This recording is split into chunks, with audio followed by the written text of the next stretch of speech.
Bonjour à tous, je suis Yohan Paniux, formateur et consultant en gestion de projet, et bienvenue dans cette nouvelle formation gratuite consacrée cette fois-ci à la création et à la gestion d'un portefeuille de projet. Avant de commencer, je tenais à vous annoncer que j'ai mis en ligne une formation de 10 heures sur le site Udemy, et vous pourrez y retrouver des explications pour cadrer toutes les étapes d'un projet, mais aussi des explications sur les outils les plus importants de la gestion de projet, comme pour effectuer une analyse du besoin, rédiger un cahier des charges, et planifier les ressources, les délais, le budget ou encore les risques. Et je vous offre un exemple de cahier des charges fonctionnel d'un projet fictif de création d'une GED, gestion électronique des documents, d'un système d'information. Il vous suffira de cliquer sur le lien dans la description. Également, je vais mettre en place très prochainement des coachings en gestion de projet pour aider toute personne ou entreprise au cadrage et à la gestion de leurs activités. Si vous êtes intéressé, n'hésitez pas à me le faire savoir en commentaire. Donc pour la formation d'aujourd'hui, nous allons voir ce qu'est un portefeuille de projet, comment il se construit et surtout pourquoi toutes les entreprises avec un minimum de structure peuvent et doivent en avoir un. Cette formation va être découpée en plusieurs thématiques. Tout d'abord, nous allons faire un très rapide retour sur ce que c'est qu'un projet et comment un projet se lance. Par la suite, nous allons voir ce que c'est qu'un programme. Toute entreprise fait de la gestion de programme à un certain niveau.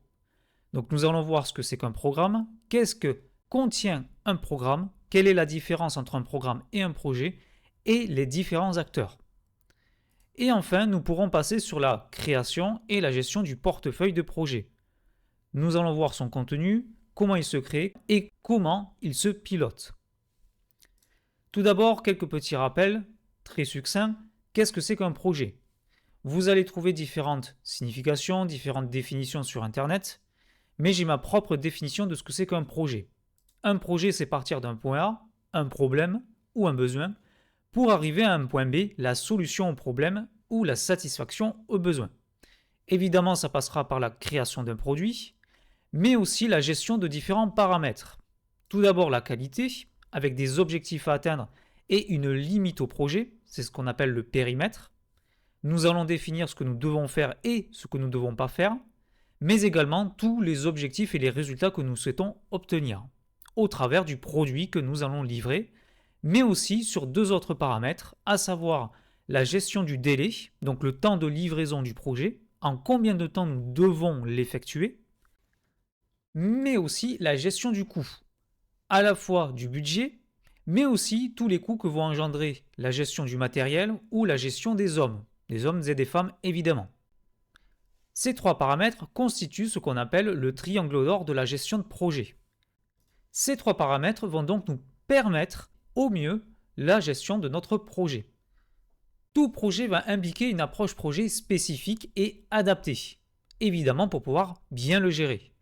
Vous en avez plusieurs, que ce soit du prédictif avec du waterfall, que ce soit de l'adaptatif avec des approches plutôt agiles ou même de l'hybride. Mais partez du principe qu'un projet va toujours être décomposé en deux grandes phases. L'analyse avant-projet où on va cadrer le besoin puis rédiger un cahier des charges où on va créer un produit de backlog. Et ensuite la conception et le déploiement de la solution suivi par la clôture du projet avec son bilan. Et si nous sommes dans une approche agile, nous allons mettre en place une amélioration continue de notre produit jusqu'à ce qu'elle atteigne un haut niveau de performance. Lorsque nous lançons un projet, il y a plusieurs façons de le faire. Tout d'abord, ça peut être une demande client, notamment dans le cadre d'un appel d'offres quand on va vouloir externaliser un projet. Cela veut tout simplement dire que nous n'avons pas les ressources ou les moyens en interne de le faire, donc nous allons passer par un prestataire externe. C'est lui qui va nous faire le projet et nous allons le payer pour ça. Nous pouvons aussi passer par un projet en interne, c'est-à-dire que c'est une demande de notre hiérarchie, un directeur, un manager, qui souhaite mettre en place un projet en interne avec une équipe dédiée et spécifiquement en interne. On ne passe pas par un prestataire externe. Cela peut impliquer un projet qui sera nouveau. Donc ça va être un projet d'innovation avec de la recherche et du développement, de la R&D, pour créer une solution qui n'existe pas, ou bien que nous n'avons pas à disposition, ou bien ce ne peut pas être une solution commerciale. Nous allons donc devoir créer un projet qui est nouveau pour résoudre un problème ou satisfaire un besoin que nous avons détecté, mais dont nous n'avons pas de solution à disposition. Cela peut également impliquer l'amélioration ou le changement d'un projet déjà existant. La solution que nous avons mise en place ne fonctionne plus ou n'est plus assez performante, alors nous allons devoir déclencher un nouveau projet, soit pour améliorer cette solution, ou bien la changer complètement. Donc ici, nous venons de cadrer ce que c'est qu'un projet. Et toutes les entreprises ont des projets. Elles lancent des projets non seulement pour mettre en place des solutions, mais aussi pour gérer tous les paramètres que je vous ai cités précédemment, que ce soit la qualité, le coût ou les délais. Chaque projet a des objectifs business. Et ces objectifs business vont passer par la bonne gestion des projets. La bonne gestion du temps, la bonne gestion des ressources, des risques, du coût, la bonne gestion de la qualité qui a été demandée, qui nous permettra d'atteindre nos objectifs business, etc. Et ça va être la responsabilité d'un certain nombre de personnes dans l'équipe projet et évidemment de l'implication des parties prenantes. Cependant, quand une entreprise va commencer à grossir, qu'elle va se structurer, elle va vouloir déclencher des projets avec une portée business beaucoup plus grande. Et lorsque des objectifs business sont construits et sont beaucoup trop gros à atteindre au travers d'un seul et unique projet, on va créer ce qu'on appelle un programme. Donc en quoi consiste un programme ? Le PMI, qui est un organisme officiel autour de la gestion de projet, donc qui veut dire Project Management Institute, met en place toute une série de recommandations autour des bonnes pratiques de la gestion de projet. Mais également, ils participent au cadrage des bonnes pratiques de la gestion de programme. Et donc, ils ont leur propre définition de ce que c'est qu'un programme. Un programme est un groupe de projets connexes qui sont gérés de manière coordonnée par différentes équipes pour obtenir des bénéfices que leur gestion individuelle n'apporterait pas. Donc, nous allons regrouper plusieurs projets dans un seul programme qui vont être déclenchés, gérés de manière coordonnée avec une ou plusieurs équipes qui vont être faits en parallèle, mais qui, une fois regroupés, permettront d'avoir un bénéfice complet. Le but de la gestion de programme est de permettre son exécution stratégique en faisant collaborer des personnes et des équipes de départements différents et qui ont un objectif commun à atteindre. Lorsque l'on déclenche un projet informatique, notamment dans la restructuration d'un système d'information, il va y avoir plusieurs projets qui vont se déclencher.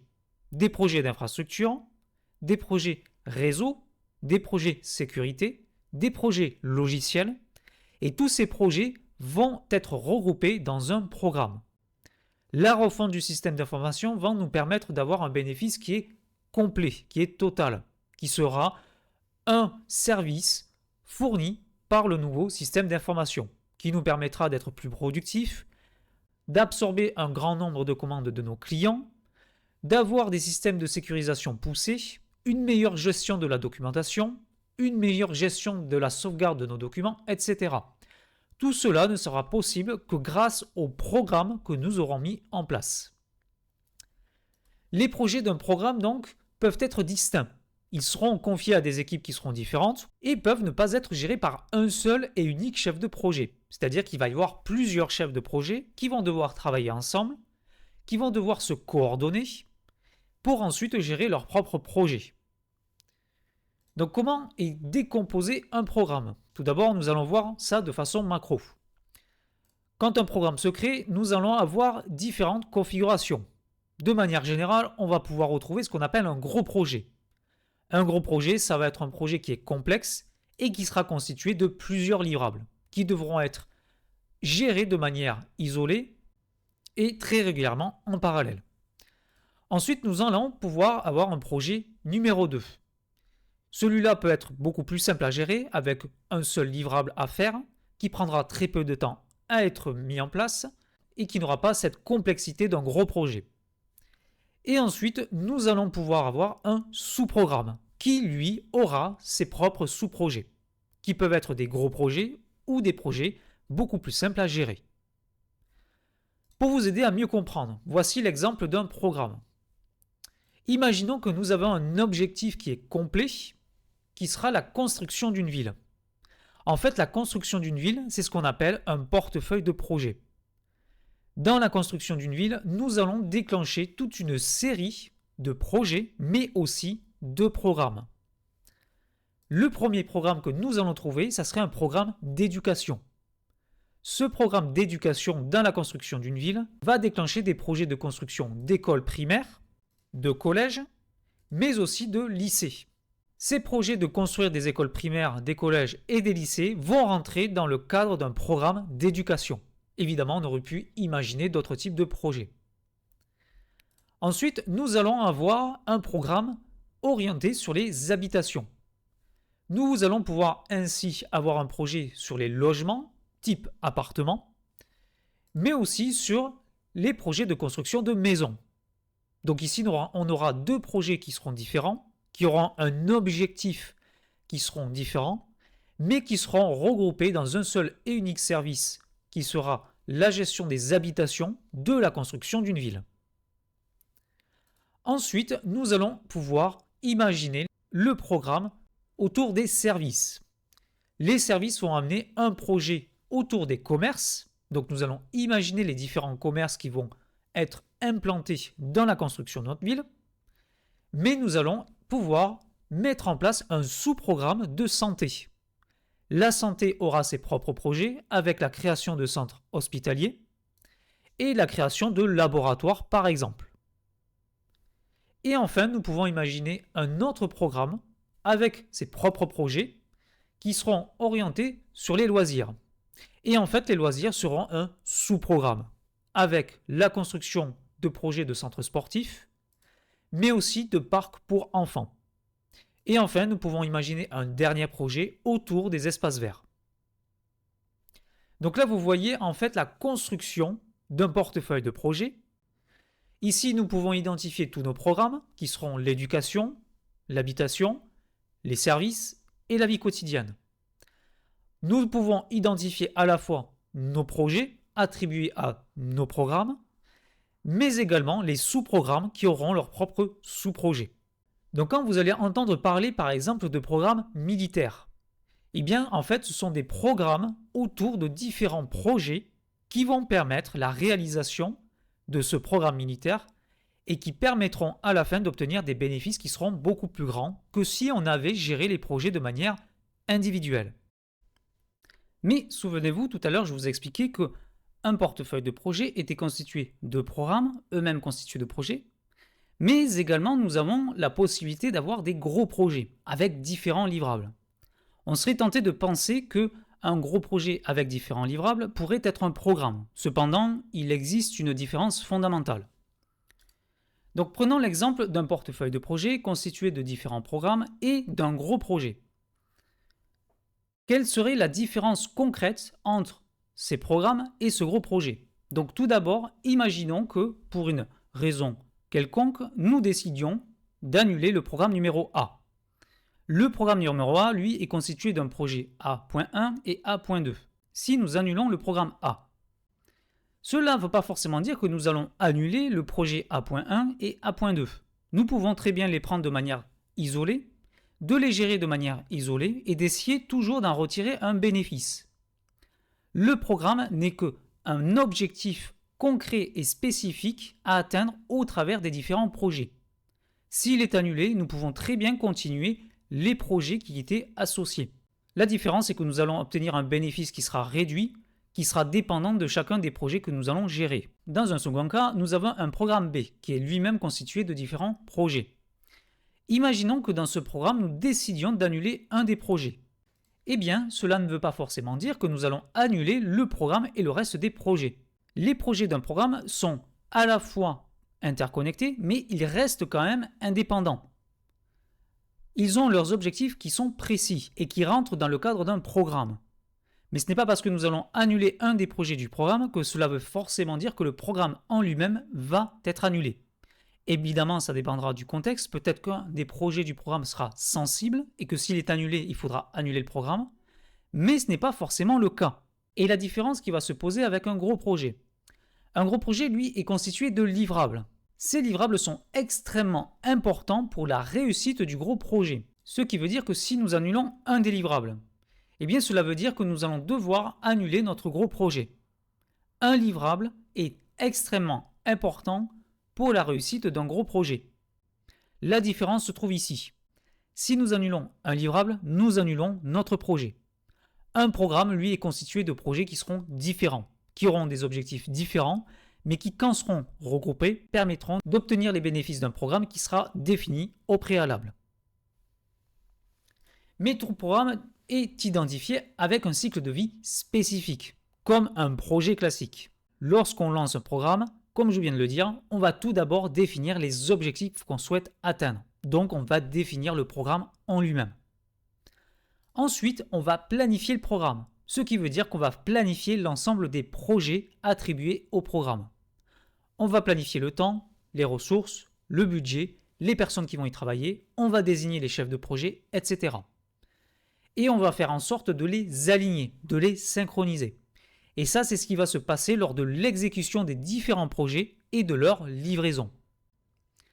Lorsque les différents projets sont livrés et que le programme en lui-même continue de vivre, on peut très bien déclencher de nouveaux projets qui seront attribués au programme. Ce n'est pas parce qu'on a décidé de lancer un programme avec 3 projets spécifiques qu'on ne peut pas en lancer d'autres plus tard. Évidemment, cela dépendra du programme en question. Au fur et à mesure, on va lancer différents projets qui seront attribués à un programme spécifique et à un moment donné, comme toute entité, il aura une fin de vie. Lorsque le programme aura atteint ses objectifs et qu'à un moment donné, les objectifs que nous atteignions avec notre programme ne sont plus pertinents, eh bien nous allons clôturer le programme. Les enjeux d'un programme sont multiples. Il va falloir bien synchroniser la communication, la livraison des différents projets et les risques qui leur sont attribués. Le programme va permettre en fait de synchroniser tout ça. Si nous avons un des projets de notre programme qui est prioritaire, évidemment, il va falloir faire en sorte de bien le gérer parce qu'il peut impacter le reste des projets. Donc, nous allons, au travers du programme, pouvoir synchroniser l'ensemble de ces projets au niveau de la communication, mais aussi de la livraison et de la gestion des risques. Peut-être qu'un projet spécifique va dépendre d'un autre projet du programme. Donc, il va falloir faire en sorte de les synchroniser pour éviter de mettre en péril le programme en lui-même. Nous allons évidemment gérer le budget, la planification et le périmètre de chaque projet. Et la gestion du programme va nous permettre d'aligner à la fois le budget, le temps de livraison, la planification et le périmètre de chaque projet. La gestion de programme va nous permettre de définir le périmètre spécifique de chacun des projets. On va pouvoir également gérer la qualité de chacun des projets, leur intégration et la gestion du changement de manière spécifique. En plus, ça va nous permettre d'organiser l'ensemble des projets qui seront impliqués dans un programme, mais également s'assurer de leur efficacité. En plus, on va pouvoir attribuer un ou plusieurs types de management spécifiques à chacun des projets. La finalité, comme je disais, c'est d'atteindre les objectifs business de l'entreprise. Les programmes vont nous permettre d'obtenir un bénéfice qui est énorme au travers de différents projets. Et ces bénéfices sont en lien direct avec les objectifs business de l'entreprise.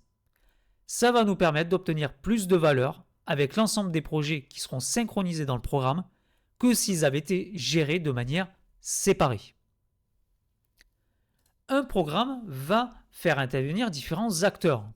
Nous allons retrouver tout d'abord le chef de programme. C'est lui qui va s'assurer de synchroniser les différentes équipes qui seront attribuées aux différents projets du programme et il va structurer la stratégie organisationnelle de l'ensemble de ces équipes. Il va s'appuyer sur la structure organisationnelle de l'entreprise et on pourra mettre en place ce qu'on appelle un PMO programme. Je vous expliquerai par la suite ce que c'est qu'un PMO. On va y retrouver les différents chefs de projet qui vont s'occuper des différents projets attribués au programme. On y retrouvera évidemment l'ensemble des parties prenantes de tous les projets impliqués sur le programme. Comme dans un projet classique, vous allez retrouver des parties prenantes impactées par un programme. Et en fait, ce sont l'ensemble des clients, des utilisateurs, des techniciens qui seront parties prenantes de chacun des projets. Vous allez y retrouver aussi la gouvernance du programme en lui-même, qui aura ses propres comités, qui sera constitué des parties prenantes majeures du programme.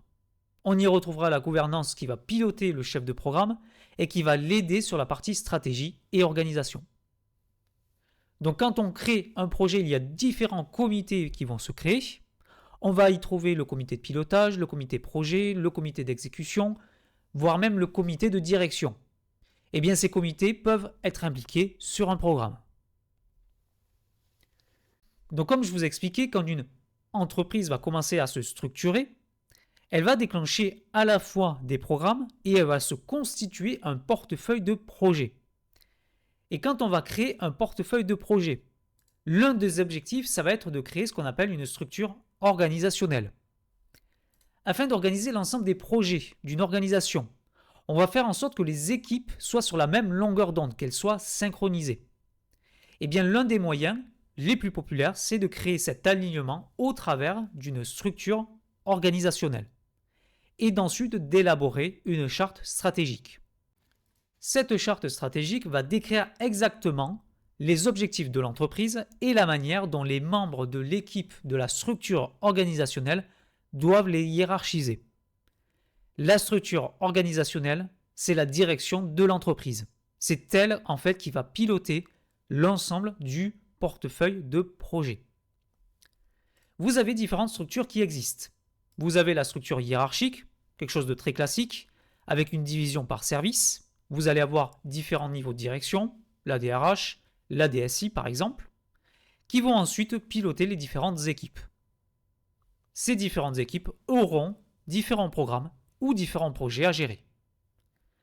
Vous avez ensuite ce qu'on appelle la structure horizontale ou plate. Il n'y a pas de hiérarchie. C'est ce qu'on appelle communément une structure ou une organisation agile. Vous avez ensuite ce qu'on appelle la structure fonctionnelle. La différence, c'est qu'on ne va pas regrouper les personnes par service, mais plutôt par compétences.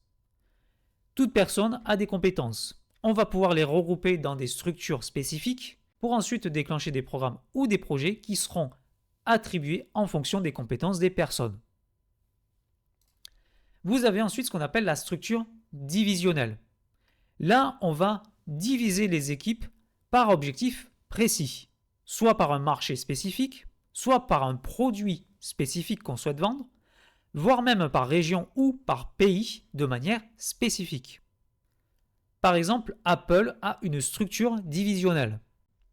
Apple a son siège principal aux États-Unis.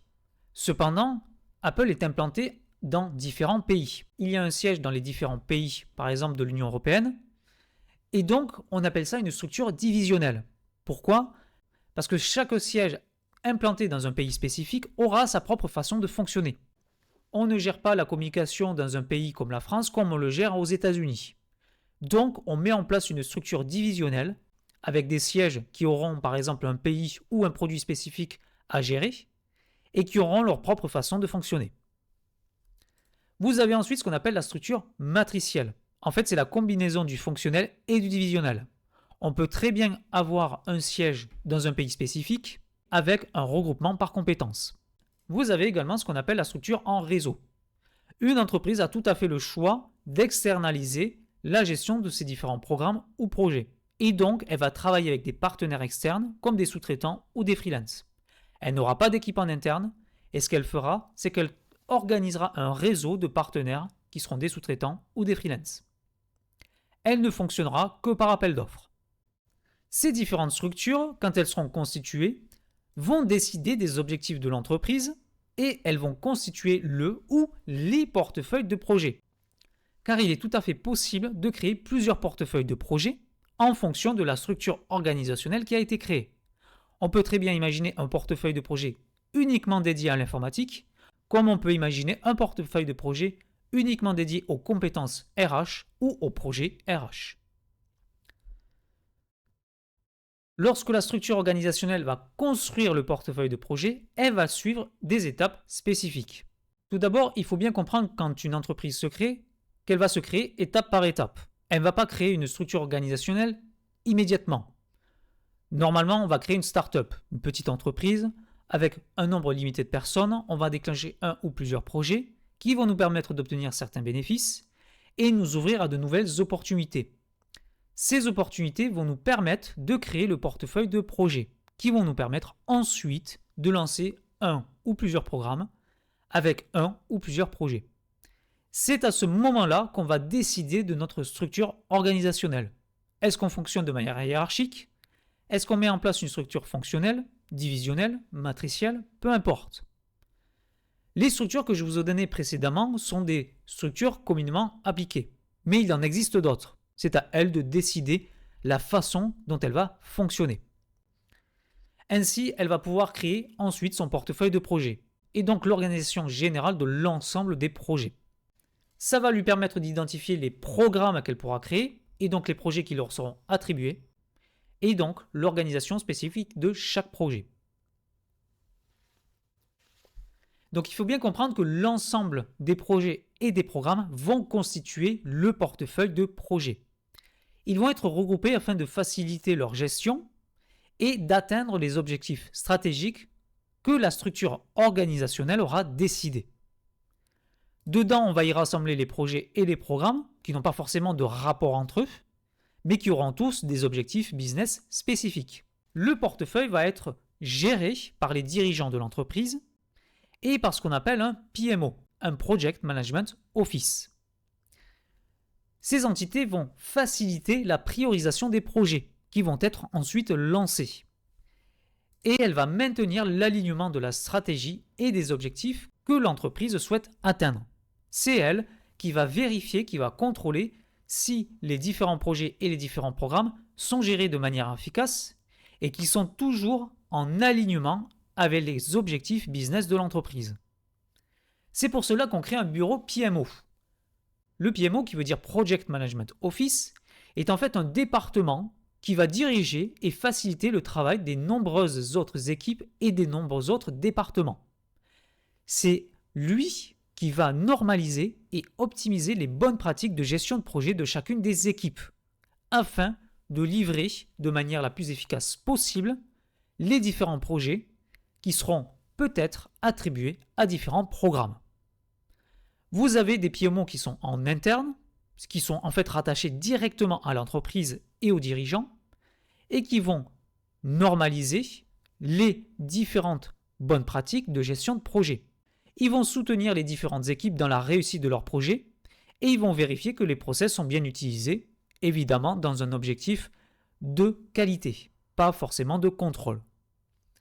Vous avez également des PMO qui sont plutôt en externe.